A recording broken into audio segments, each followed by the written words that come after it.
नमस्कार, good morning, welcome to Virsa.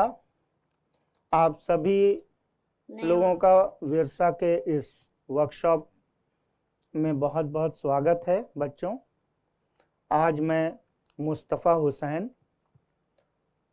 आपको तबले के बारे में, इसकी उत्पत्ति के बारे में, तालों के बारे में और तबले का क्या इम्पोर्टेंस है बाकी संगीत के साथ, उसके बारे में बताऊंगा। मैं उस्ताद अल्लाह रखा खां साहब, जो जाकिर हुसैन के फादर हैं, और श्री विजय कुमार ठाकुर जी का शागिर्द हूँ।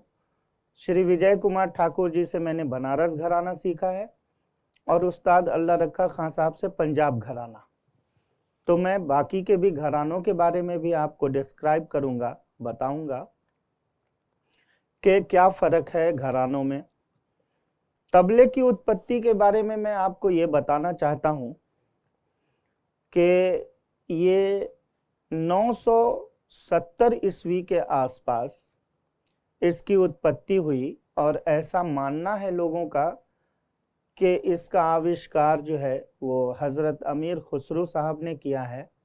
बहुत मतभेद हैं इस बात पे और ये विषय भी मतभेद का है, पर ऐसा मानते हैं कि उन्होंने इसका आविष्कार किया।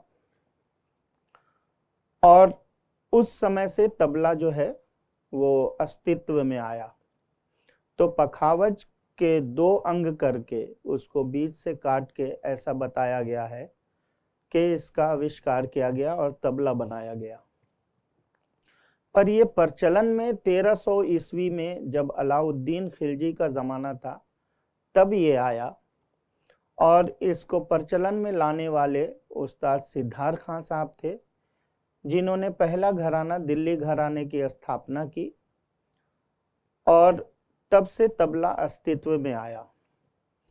फिर काफी आविष्कार होते रहे, इसकी बनावट में बहुत अंतर आता गया। जैसे जैसे हमारे ये सृष्टि का विकास हुआ, वैसे वैसे तबले का भी विकास हुआ। तो इस तरह से पहले जिस तरह तबला होते थे वो बायां मट्टी का होता था। खाल में जो स्याही लगती थी वो आज आयरन पाउडर का लगता है। पहले लोग लाल मिट्टी से बनाते थे और तब इसमें स्याही लगाते थे और इसकी टोनल क्वालिटी पे काम करते थे। लेकिन ये जब विकास में आया तो आज के दौर में ये जो स्याही है, तबले के आकार के बारे में और इसके बारे में मैं आपको बता दूं कि इसको तबला या दाहिना या चांटी कहते हैं, चांटी, और इसको बायां कहते हैं और या डग्गा कहते हैं। अब इसकी जो बनावट है उसके इस वाले पोर्शन को जो किनारे में है उसको किनार कहते हैं, इसको मैदान कहते हैं, इसको स्याही कहते हैं, और ये जो गजरा है इसको गजरा कहते हैं, और ये जो डोरियां बंधी हैं इसे बद्धी कहते हैं हम। ये बद्धी के बाद इसमें कुछ गट्टे लगे हुए हैं, आप देख सकते हैं। ये इसमें जो लकड़ियां लगी हैं इसको टाइट करने के लिए, इसको हम गट्टा कहते हैं। और इसके नीचे का पोर्शन जो होता है, यहाँ सारी बद्दियों को जोड़ा जाता है, इसको गुड़री कहते हैं। तो ये इस प्रकार से है। अब ये जो स्याही है और ये लकड़ी का बना होता है, ये काठ है, ये लकड़ी है। अब ये जो स्याही है आज ये आयरन पाउडर से बनता है। आयरन पाउडर में कई लोग चावल मिलाते हैं, यानी भात हम जिसको कहते हैं, या लई आटे की बना करके उसको मिक्स करते हैं, या आजकल फेविकोल भी मिक्स करके इसको बनाया जाता है और इसकी घिसाई कर करके इस तरह से इसको बनाया जाता है। जिस स्वर में तबला बनाना है उस हिसाब से स्याही रखी जाती है, लगाई जाती है। तो ये मेरा सी शार्प का तबला है, पहले काले का। तबले में भी स्वर होता है, जैसे संगीत में स्वर है, गाने में स्वर है, मेलोडी पोर्शन में जो स्वर हैं उस प्रकार इसमें भी स्वर होता है, और हर तबला अलग अलग स्वर का होता है। ये पहले काले का है जिसको हम वेस्टर्न में सी शार्प कहते हैं। तो इस प्रकार से ये बनता है। अब इसको बजाने की जो विधि है वो ये है कि जब हम दोनों हाथों से आघात करते हैं, मारते हैं, और जो साउंड निकलता है वो धा कहलाता है। तो धा हमेशा किनार पे बजता है, ये किनार में, और ये जो बीच का एरिया है जिसको हम मैदान कहते हैं, यहाँ धिन के साउंड आते हैं, धा धिन। और जो स्याही का पोर्शन है यहाँ पे ते या टे या ती, इसका स्वर आता है, ये साउंड करता है। तो इस तरह से 10 वर्ण हैं तबले के। उन्हीं 10 वर्णों को मिलाकर हम सारे बोल बनाते हैं, कायदे बनाते हैं, टुकड़े, पेशकार, परन, और इस तरह की सारी चीजें जो तबले में बजाई जाती हैं उसको हम अपने इन्हीं 10 वर्णों में से बनाते हैं। अब दिल्ली घराना जो है वो पहला घराना है। वहां से फिर ये शिफ्ट होकर लखनऊ आया, लखनऊ से शिफ्ट होकर फर्रुखाबाद गया, वहां से शिफ्ट होकर अजराड़ा गया और बनारस, और उसके बाद पंजाब। ये बिल्कुल इन घरानों से अलग है। अब पंजाब और बनारस में खुला हुआ बाज बजाने की जो है वो प्रकृति है, शुरू से इसमें खुले बाज बजे हैं, क्योंकि ये पखावज से बहुत ज्यादा इन्फ्लुएंस रहा है।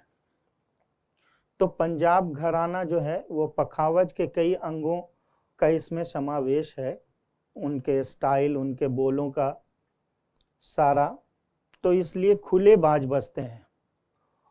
अब दिल्ली घराने में टेटे बजाने की जो पद्धति है वो है बीच की उंगली से।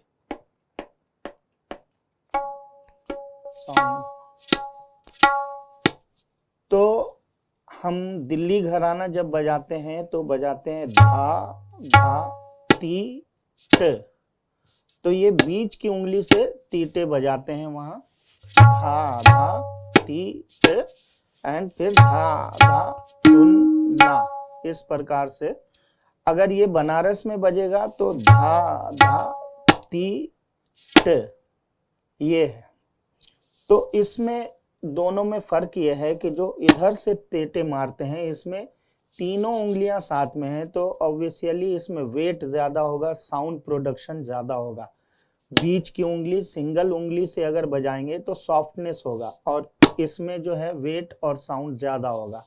ये ते टे और ते टे, और लखनऊ में इसी को इस उंगली से बजाते हैं ते, और ये टे। तो मेरे हिसाब से ये तेटे टेक्निकली बहुत सही है, क्योंकि हर तेटे के बाद एक धा आता है।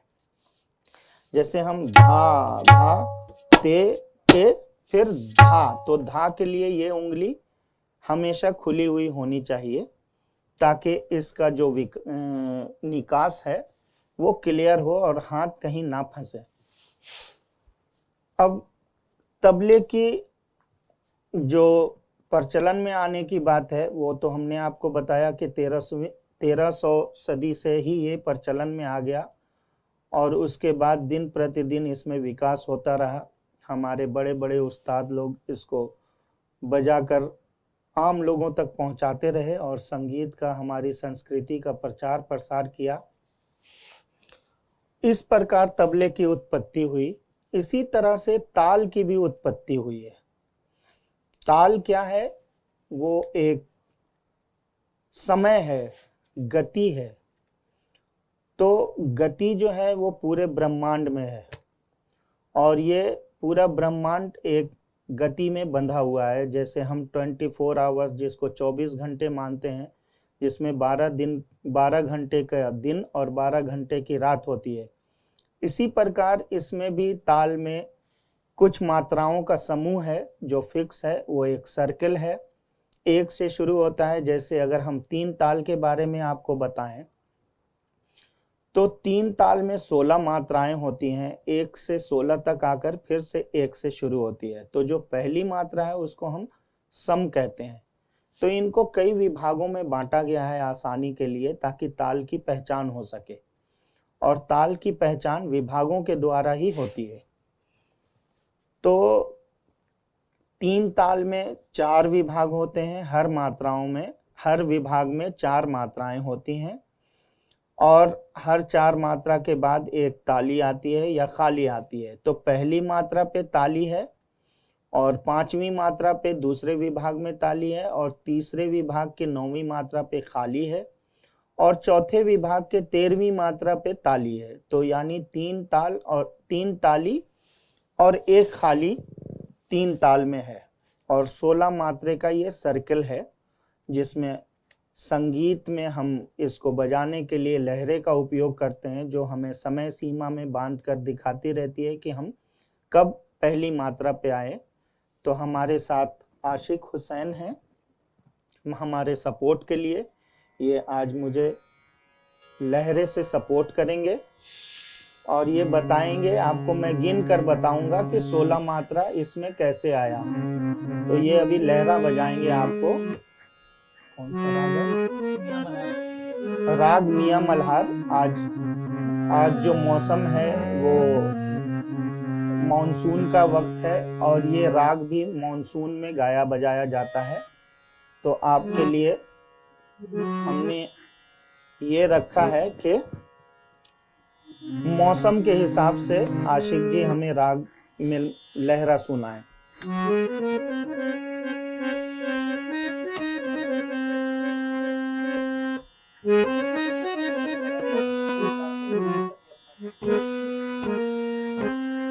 ये है 1 2 3 4 5 6 7 8 9 10 11 12 13 14 15 16 1। यहाँ पे हमारा सर्किल पूरा होता है। अब आपको मैं ताली और खाली करके दिखाऊंगा। 9 10 11 12 13 14 15 16। फिर से 1 2 3 4 and 5। सेकंड ताली 7 8 9 पे खाली 9 10 11 12 13 14 15 16। Again 1 2 3 4 and 5 6 7 8 and 9 10 11 12 13 14 16 1। तो ये 3 ताल का जो है वो समय चक्र है। ये जो लहरा बजा रहे हैं इस लय को हम विलंबित लय कहते हैं। अब ताल और लय की उत्पत्ति ऐसा माना जाता है कि शिव जी जब तांडव कर रहे थे तो उनके तांडव का ता और पार्वती जी जब लास्य नृत्य कर रही थी तो उनके लास्य नृत्य से लय, तो ताल और लय का निर्माण हुआ, ऐसा मानते हैं। और संगीत भी जो है ये महादेव की कृपा है, उनसे ही संगीत प्रचार प्रसार में आया। उन्होंने पहले भरत मुनि जी को बताया और भरत मुनि ने फिर सारे देव देवताओं को और आम जनमानस तक ये संगीत पहुंचाई। तो ताल की उत्पत्ति शिव और पार्वती को मिलाकर ही हुई है, ऐसा मान्यता है। ऐसी बातें शास्त्र में लिखी गई हैं। शास्त्रीय संगीत एक तो नियमित होने को दिखाता है, सिस्टमेटिक होने को दिखाता है। इसमें एक पाबंदी होती है जिसकी वजह से यह शास्त्रीय है। तो इसमें कुछ बंधन है और इसलिए यह शास्त्रीय कहा गया है। और वो बंधन यही है कि ताल, हर ताल की अलग अलग जो मात्राओं के समूह हैं, जो विभागों का अलग अलग दिखाना है, वो ताल की पहचान कराता है। जैसे मैंने 3 ताल के बारे में आपको बताया कि 3 ताल में 16 मात्राएं होती हैं, 4 विभाग होते हैं, 3 ताली और 1 खाली होती है। इसकी जानकारी से ही पता लगता है कि ये 3 ताल है। इसी प्रकार झपताल है जो 10 मात्राओं का समूह है और उसमें भी 4 विभाग हैं, 2-3 2-3 के विभाग हैं। उसमें 1 2 3 4 5 6 7 8 9 10 1, ये इसका सर्कल चलता है 10 का। और इसमें पहली मात्रा पे ताली है, फिर तीसरी मात्रा पे ताली है, और छठी मात्रा पे खाली है, फिर 8वीं मात्रा पे ताली है। तो ये 3 ताली इसमें भी है और 1 खाली। तो विभागों के द्वारा ताल को दर्शाया जाता है और उसकी पहचान कराई जाती है। तो आपको मैं 3 ताल थोड़ा बजाकर सुनाता हूँ अलग अलग लयों में। जैसे मैंने विलंबित लय के बारे में बताई, तो लय के बारे में आप ये जान लें कि शास्त्रीय संगीत में लय को 3 प्रकार से बांटा गया है, विलंबित, मध्य और द्रुत। तो आपको अभी विलंबित 3 ताल में कुछ चीजें।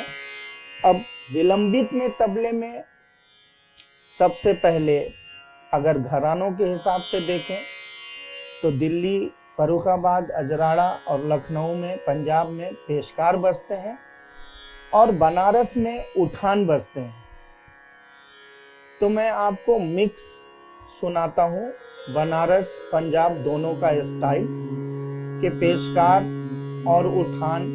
तो मैं एक छोटे उठान से शुरू करूँगा और फिर पेशकार थोड़े बजाकर आपको दिखाऊंगा।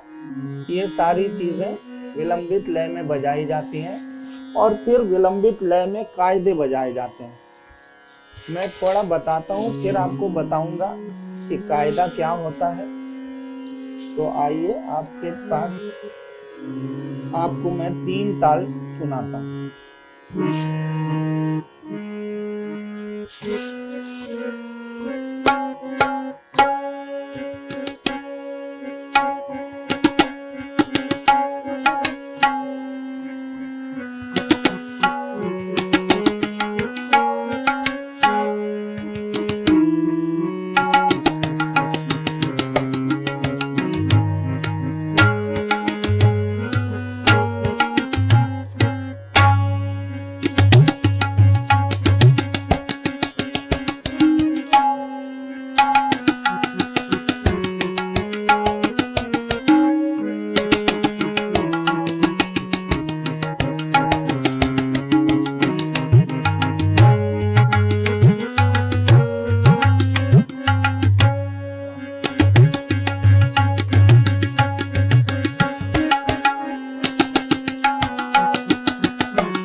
ये था पहले उठान, फिर पेशकार, और पेशकार के साथ एक रौ बजाया मैंने और तिहाई के साथ खत्म किया। अब आपको एक पंजाब घराने के कायदा जो कि हमेशा जाकिर हुसैन बजाते हैं वो सुनाऊंगा।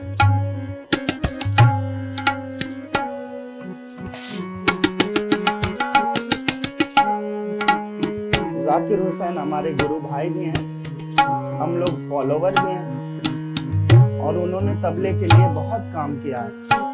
तो धा त्रे के धे के टे क त्रे के धे के टे कत धेना धाती घेना धाती घेना धाती धागे तीना तीना धा त्रे के ते के टे क त्रे के धे के टे कत घेना धाती घेना धाती घेना धाती धागे घेना घेना धाती।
ये पंजाब घराने का एक बहुत खूबसूरत कायदा था और बहुत प्रचलन में है, काफी लोग इसको बजाते हैं।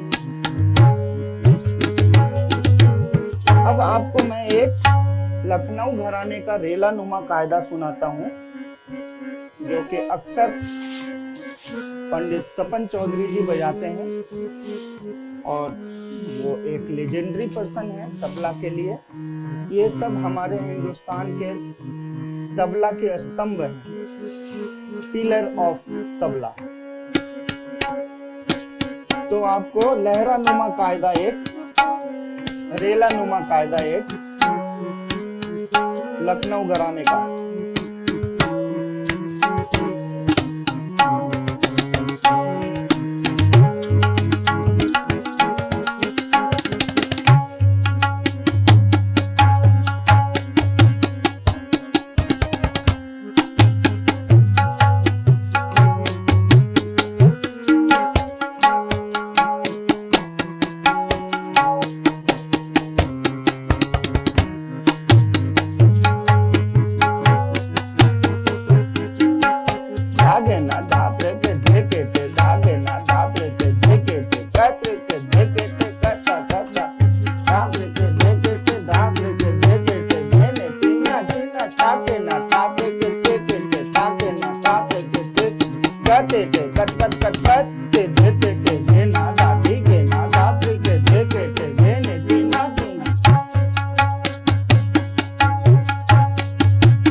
था लखनऊ घराने का रेला नुमा मध्य लय में मुखड़ा तिहाई और मुखड़ा और कुछ टुकड़े, इस तरह की चीज आपको सुनाता हूं। अब आपको मैं मध्य लय में कुछ मुखड़े सुनाऊंगा।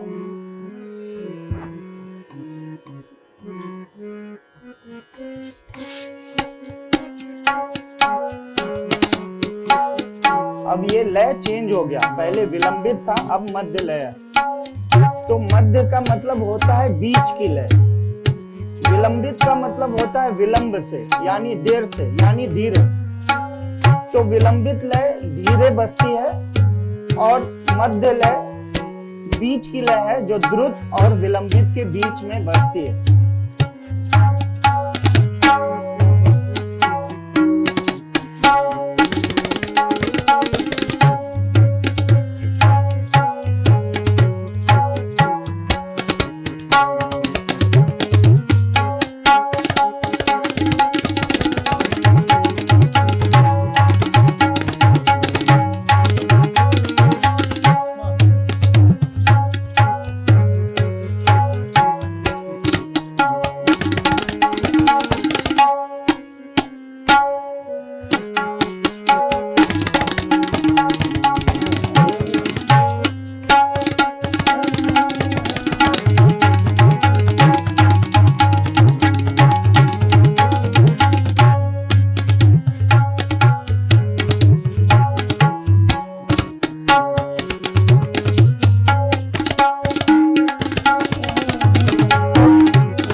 परन आपको सुनाता हूं।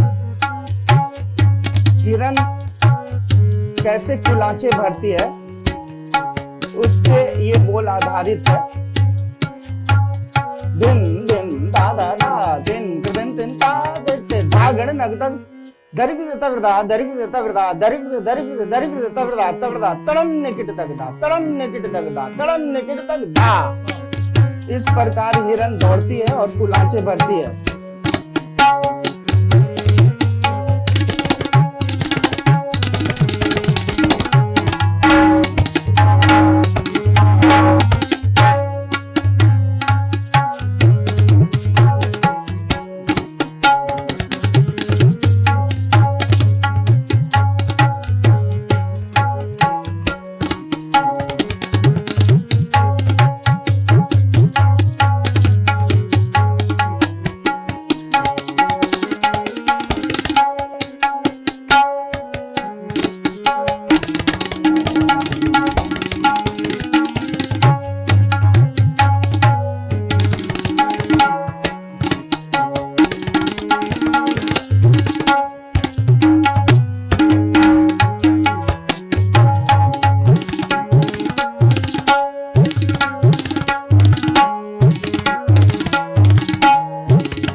फरमाइशी चक्करदार टुकड़ा था।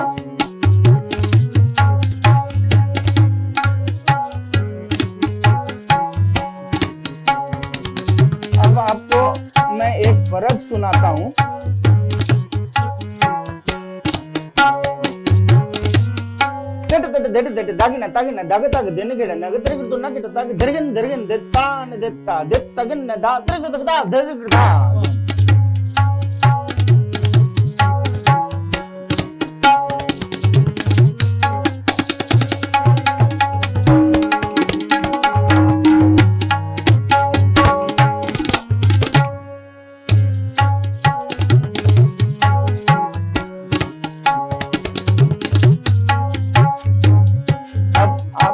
एक गद सुना रहा हूँ, ये एक पल्ले की गद है।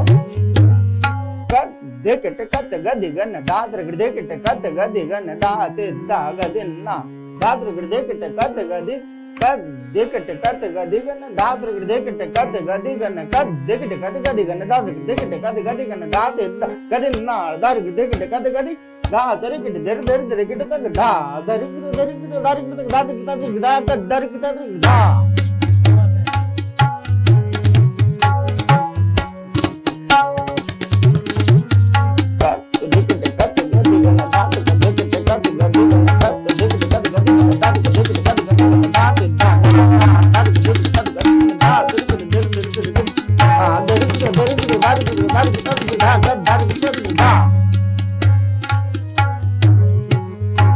अब इसकी जोड़ है, इसका जोड़ा है जो चक्करदार है।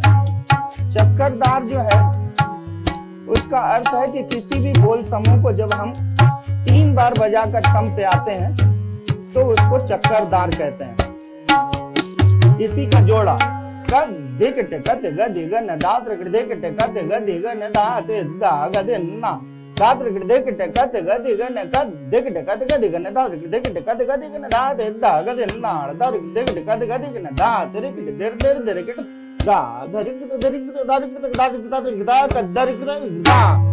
चक्करदार चक्करदार चक्करदार।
आपको मैं द्रुत लय में कुछ चीजें सुनाऊंगा जिसमें कमाली, चक्करदार और कुछ रेले, कुछ रौ, इस तरह की चीजें आपको बताऊंगा और सुनाऊंगा।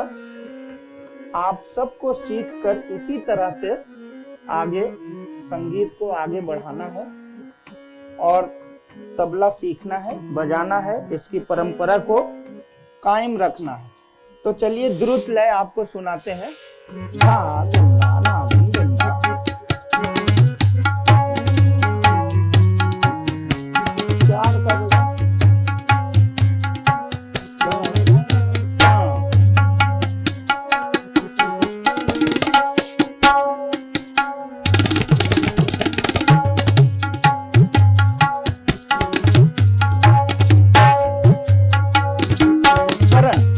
दाड़ दा दाड़ दा दिन्ना करता दारी करता दिन्ना करता दारी करता गाम दारी करता गाम दारी करता दारी करता दारी करता दारी करता दारी करता दारी करता। ये भी एक गत है।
हाथी की चाल।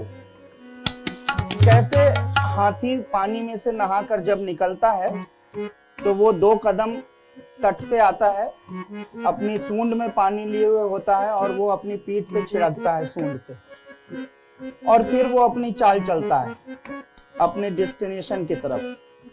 तग तरिकट दा तग ना गज विलास दगत तग टिकट तग टिकट तग दा गिट तग तगा दिन ना दा तग ना।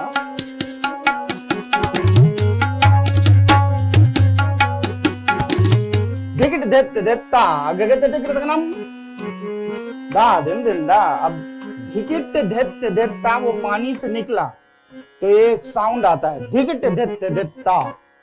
फिर चलता है घेगे तेटे, कान झिड़कता है किट तक नम दोनों कान।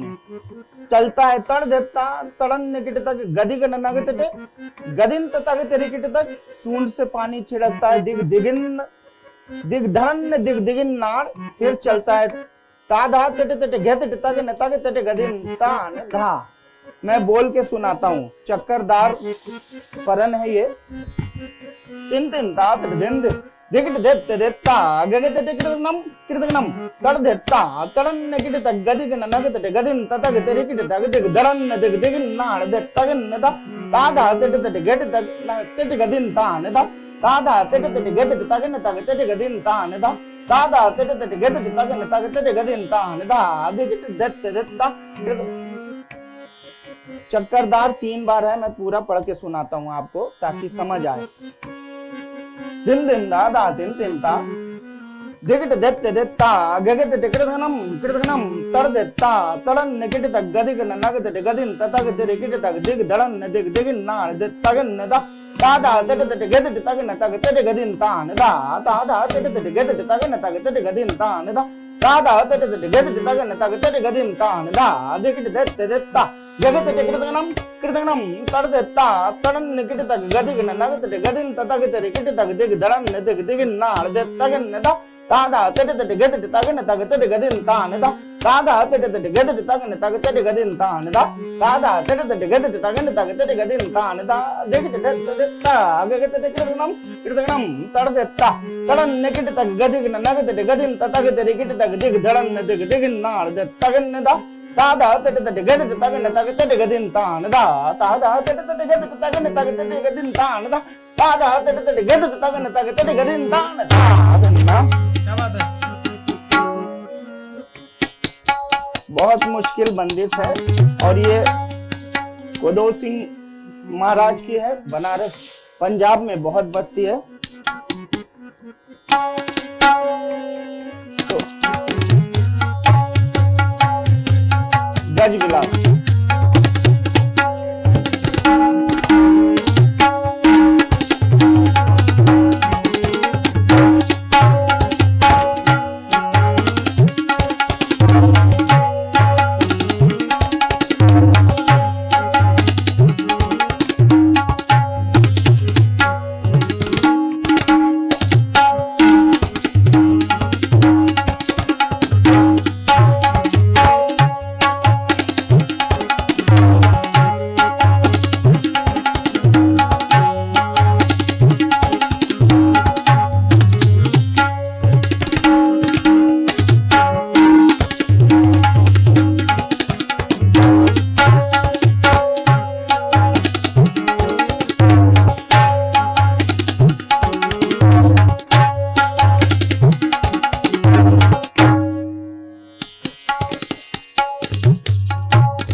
रिंग करने वाली होती थी उसकी 1/3 सुना रहा हूं कि कैसे लोग रिंग करते थे और उसके बाद कैसे रिंग जाता था। दिन दिन दा दा दिन दिन दा दा दिन दिन दा दा दिन दिन दा दा दिन गिना तुना गिना तुना गिना तुना ये नंबर डायल किया 1 2 3 4 5 6 टाइप से तगत रेकिटे घेना तुना दातुना तुना ना रिंग गया तात den दा घेना तुना दातुना तुना ना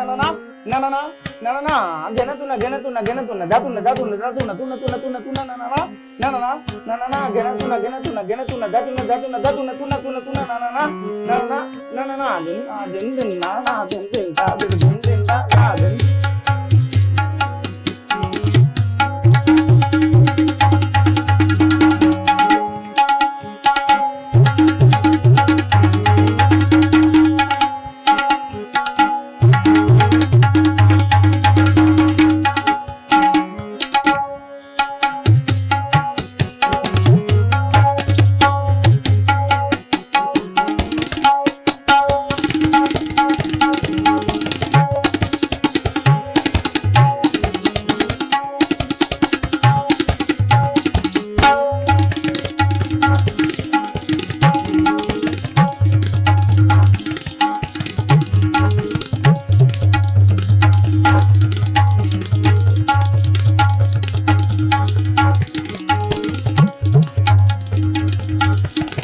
उस्ताद अहमद जान फिरकवा खान साहब की रॉ और उसके बाद मैं अपना समापन करूंगा। फिर आपको कुछ आगे बताऊंगा, कुछ लेसन दूंगा। तो ये रॉ उस्ताद अहमद जान फिरकवा खान साहब की, और उसके बाद अंत में एक नौहक्का तिहाई लगाकर खत्म करूंगा।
सोलो वादन यहाँ समाप्त हुआ।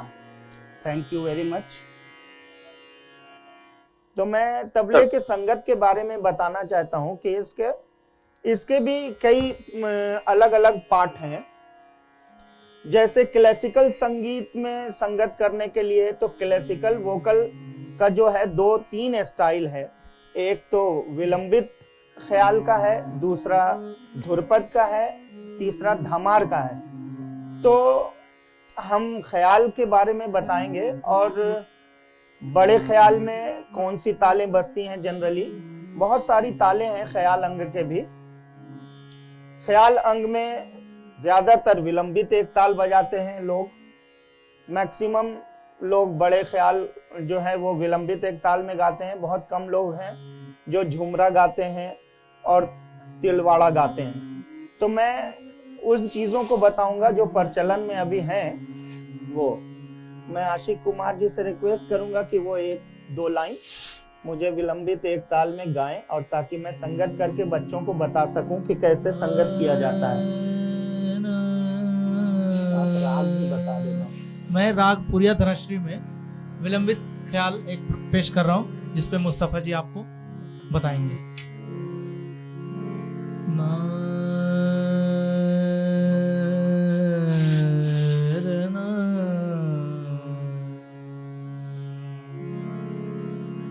अब तो रुत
स्टाइल है बड़े ख्याल में संगत का। इसको हम एक ताल विलंबित कहते हैं और इसके बोल हैं धिन धिन धा गे गे तीर कीट तुन ना ना ना कर ता धा गे गे तीर कीट धिन ना ना ना धिन।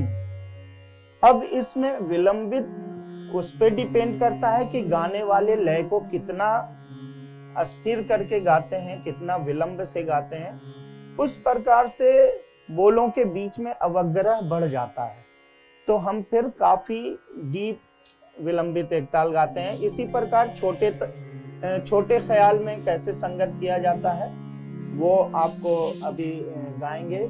पायलिया झनकार मोरे पायलिया तीन ताल की बंदिश है और गाने की बंदिश सुनते ही समझ में आता है कि कहाँ सम है।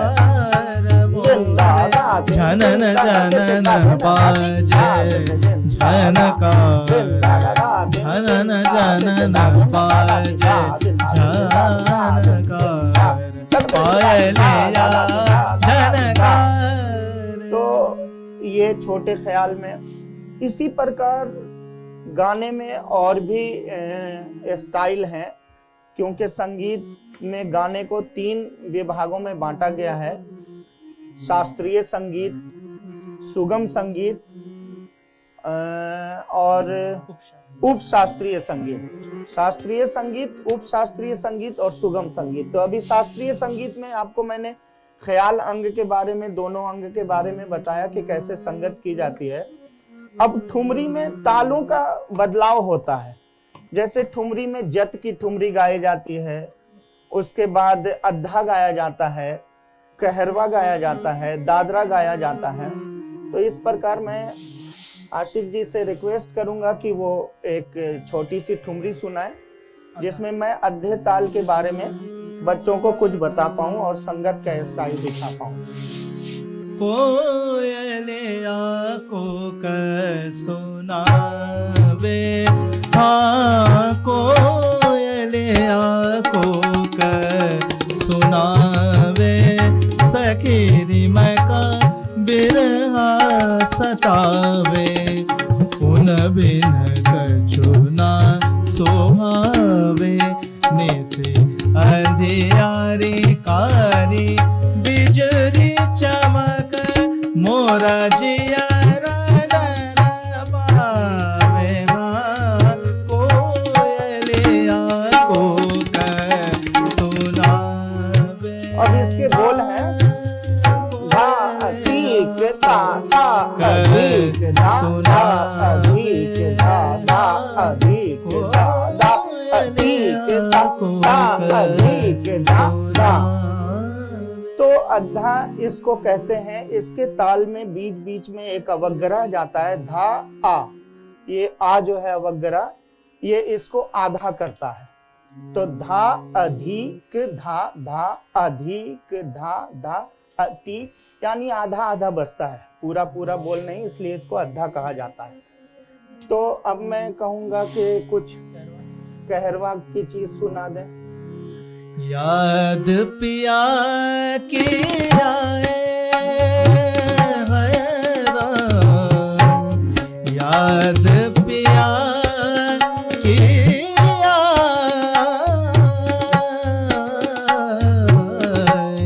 याद पिया की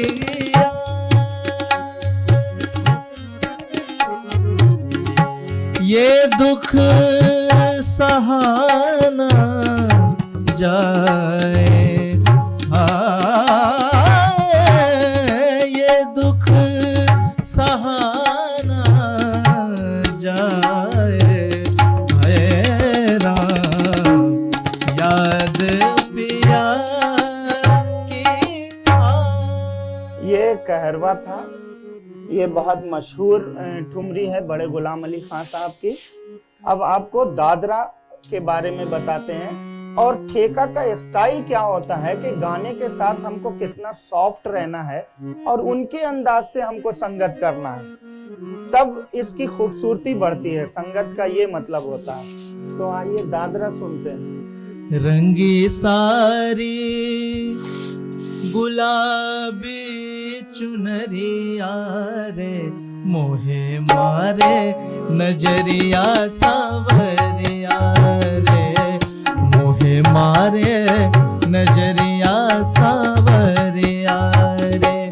रंगी सारी गुलाबी चुनरिया रे, रंगी सारी गुलाबी चुनरिया रे, मोहे मारे नजरिया सावरिया रे, मोहे मारे नजरिया सावरिया रे।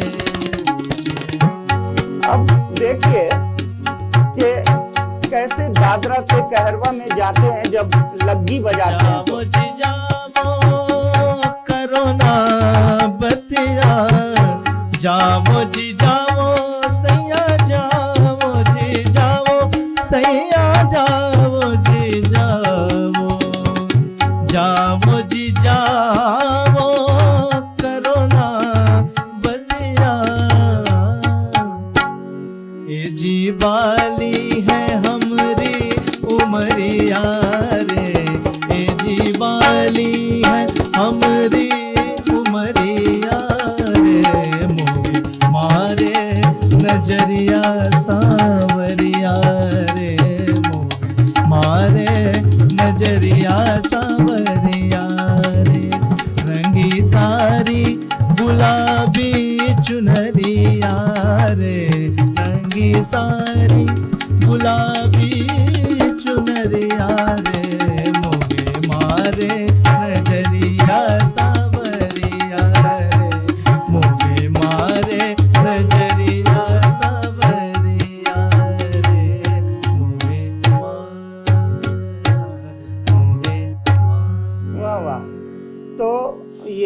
दादरा में कहरवा का समावेश, कैसे लय चेंज करके हम लग्गी बजाते हैं, वो एक स्टाइल था। अब हम आपको सुगम संगीत की तरफ ले चलते हैं कि आज फोक में कैसे बजता है या बॉलीवुड में कैसे बजता है, उसमें किन तालों का की जरूरत पड़ती है और क्या समावेश होता है और संगत का स्टाइल क्या होता है।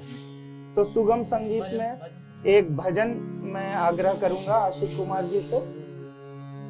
राम का गुणगान करे, राम का गुणगान करे, राम प्रभु की भद्रता का, सभ्यता का ध्यान धरिए, ध्यान धरिए, राम का गुणगान करिए। अब ये रूपक ताल है, दादा दे दीना दीना दीना दीना दीना दीना, स्वरूप सुंदर सुजन रंजन रूप सुख कर राम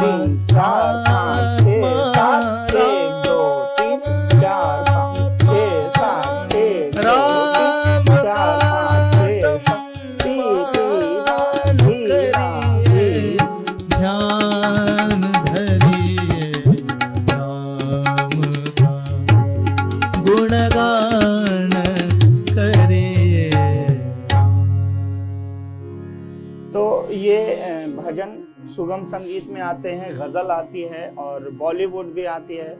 तो मैं कहूंगा कि गजल के एक दो मिसरे सुनाए आशिक जी, और मैं उस पे जो है आपको संगत करके बताता हूँ जी। आप से मुझे छोड़ के जाने के लिए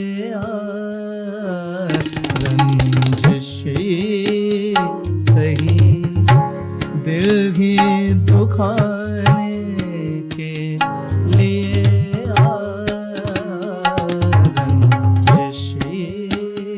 सही आप से मुझे अब ये ताल दादरा है, एक दो तीन चार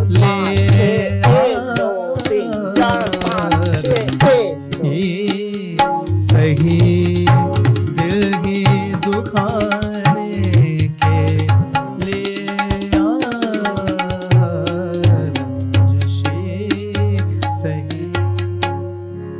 तो ये दादरा में गजल थी मेहंदी हसन की, रंजिश ही सही।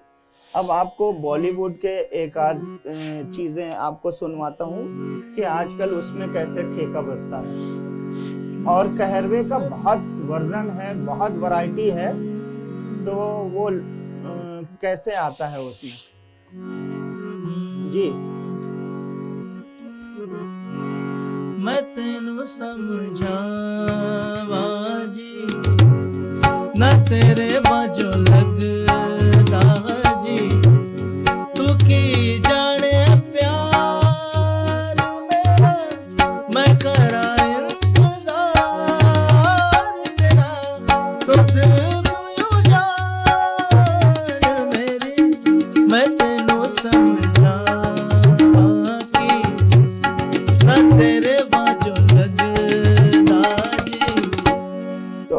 कहरवा में था। अब लेकिन ये कहरवा में लोग समझते हैं धागे नाती नाक धीना ही कहरवा है, तो ऐसा नहीं है। वो तो है ही, वो बिल्कुल परंपरागत बोल हैं कहरवा के, धागे नाती नाक धीन। लेकिन अब इसके अलग अलग वर्जन, अलग अलग वैरायटी। अब इस तरह के गानों में ये वेस्टर्न बीट है, 8 में है, तो 1 2 3 4 5 6 7 8 दिन दिन तक दिन दिन दिन तक दिन इस तरह के बोल बजते हैं। तो बहुत सारी चीजें चेंज की जाती हैं। अब ये भी बॉलीवुड का एक गाना है, अंगना फूल खिलेंगे, आओगे जब तुम साजना, अंगना फूल खिलेंगे। अब ये वेस्टर्न ठेका बजा रहा हूँ, अगर इसमें मुझे कहरवा का कोई दूसरा रूप बजाना होगा तो मैं कैसे बजाऊंगा?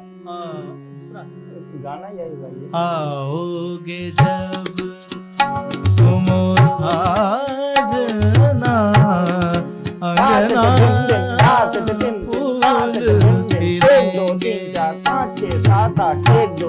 बरसेगा गाने के साथ इसका जो मेलोडी है वो खत्म होता है, तो इसमें वेस्टर्न ठेका ही ज्यादा सुंदर लगता है। दो दिल ऐसे मिले, अब ये आओगे जब तुम साजना, अंगना फूल खिलेंगे। तो ये इस प्रकार से है।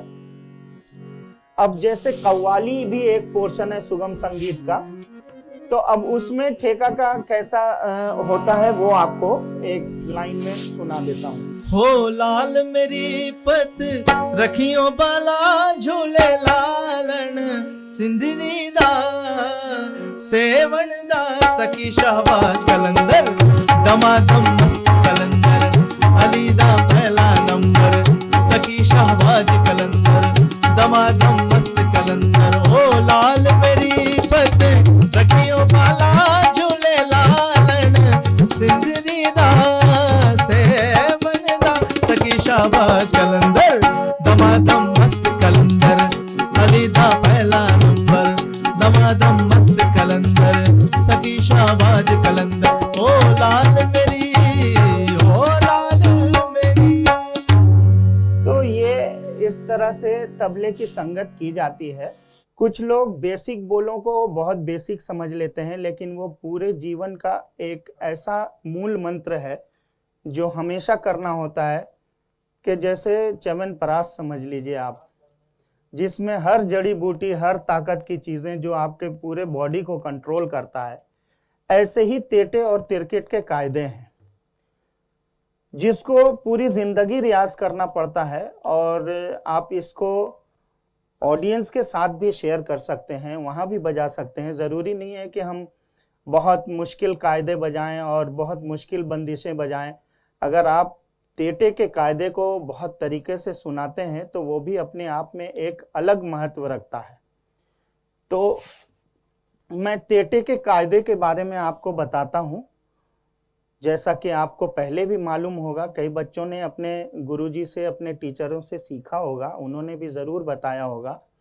मैं आज उसके निकास के बारे में थोड़ा सा क्लियर करूंगा कि तेटे का प्रयोग हर जगह अलग अलग फिंगर से किया जाता है और वो कायदे के हिसाब से डिपेंड करता है कि किस कायदे के पलटे कैसे हैं, उसका जो प्रस्तार है वो कैसा है, तो उस हिसाब से फिंगर चेंज होते हैं। अगर हम सिंपल धाधा तेटे, धाधा तूना या तीना बजाएंगे तो उसमें फिंगर मेरे हिसाब से ये होना चाहिए, जैसे धा धा ते टे, ताकि धा के लिए इंडेक्स फिंगर ओपन हो। अगर हम बीच की उंगली से बजाएंगे तो मेरा इंडेक्स फिंगर बंद हो जाएगा और धा के लिए मुझे वापस आने के लिए टाइम लगेगा। तो हम बहुत तेज या बहुत फास्ट धाधा तेटे, धाधा तूना नहीं बजा सकते हैं। बाकी अभ्यास पे डिपेंड करता है कि आप कितना रियाज करते हैं। तो अभ्यास जो है वो कुछ भी संभव कर सकता है, लेकिन तरीका मेरे हिसाब से ये होना चाहिए। तो मैं आज आपको तेटे के कायदे के बारे में बता रहा हूँ। पहला बोल, बच्चों आप अगर कॉपी लेके रखे हैं तो प्लीज आप नोट कीजिए। तेटे का कायदा, पहला बोल है धा धा ते टे, उसके बाद है धा धा तू ना या ती ना, फिर खाली के बोल आते हैं ता, ता, ते, टे, अगेन फिर धा, धा, ती, ना या तू ना। मैं खुला बजाता हूं इसलिए तू ना बजाता हूं। तो ये नंबर 1 हो गया। अगर हम इसको प्रस्तार करेंगे तो आप इन्हीं बोलों को 2 टाइम्स बजाएंगे तो ये 16 मात्रा में आएगा। जस्ट लाइक ए धा, धा, ते, टे एंड धा, धा, ते, टे एंड धा, धा, तू ना, धा, धा, तू ना एंड ता, ता, ते, टे, ता, ता, ते, टे एंड धा, धा, तू ना, धा, धा, तू ना। तो ये 16 बीट कंप्लीट करते हैं और विभागों के हिसाब से भी है। तो विभागों में भी ऐसे 4-4 के बोल जाने चाहिए, तभी हम शास्त्रीयता के बंधन में बंधे रहेंगे। अन्यथा अगर किसी में आप 5 बोल कर देंगे, किसी में 3 बोल करेंगे तो ऐसा जो है शास्त्र के अनुसार गलत होगा। तो हम जब भी करेंगे 4-4 के बोलों को ऐसे बांटेंगे, जिसको हम पलटा कहते हैं या प्रस्तार। तीसरे नंबर पे आ जाएगा कि हम 3 बार धाधा तेटे बजाएंगे और 1 बार धाधा तुन्ना, तो 4 मात्रा कंप्लीट होगा। जस्ट लाइक ए धा, धा, ते, टे एंड धा, धा, ते, टे एंड धा, धा, ते, टे एंड धा, धा, तू ना। 4 कंप्लीट हुए।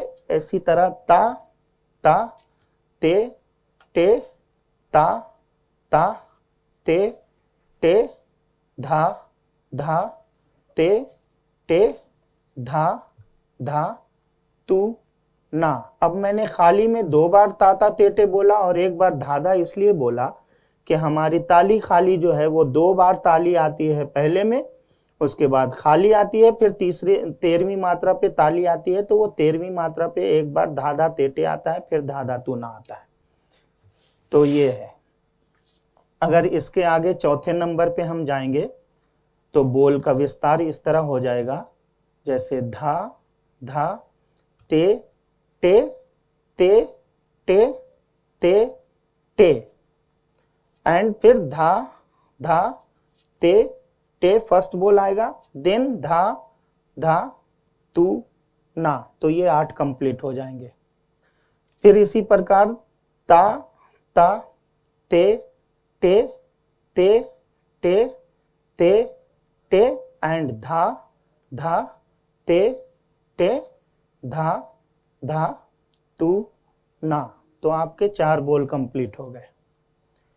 अब इसी तरह बहुत सारे पलटे हैं। मैं कम से कम 40 पलटे इस तरह के बजाता हूं रियाज करने के लिए।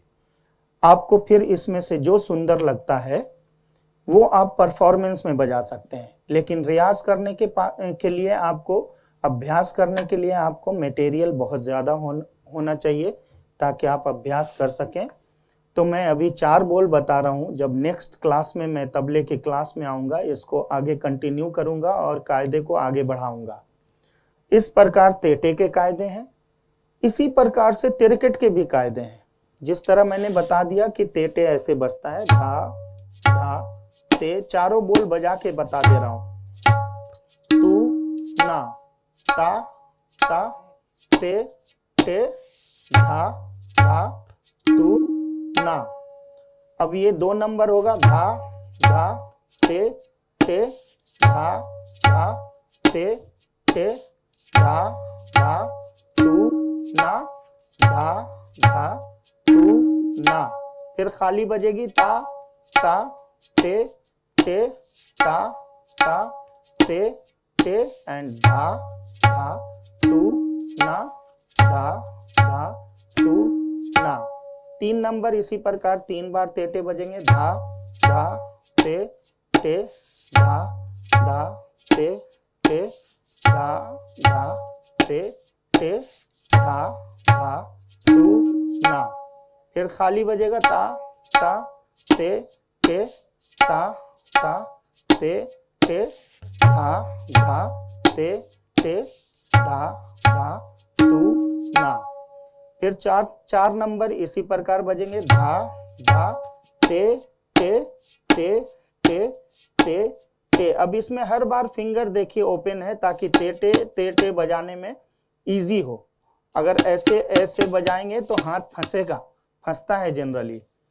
तो ये धा धा ते ते ते ते ते ते धा धा ते ते धा धा तू ना ता ता ते ते ते ते ते ते धा धा ते ते धा धा तू ना। इस प्रकार से है। मैं इसका ठा दुगुन चौगुन करके एक बार दिखा देता हूं कि ये फास्ट में कैसे बजेगा। ये विलंबित में है।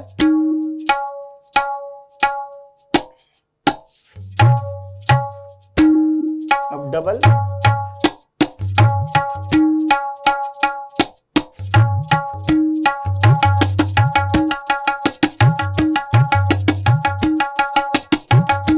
इस प्रकार से आपको हाथ में ग्रिप भी आता है और आप इसको जोरदारी से बजा सकते हैं। और आप जब जोरदारी से बजाते हैं तो आपका ग्रिप अच्छा होगा और आपका फिर विस्तार आगे बढ़ेगा, आपकी लय भी आप बढ़ा सकते हैं, हाथ कंट्रोल में आ जाएगा।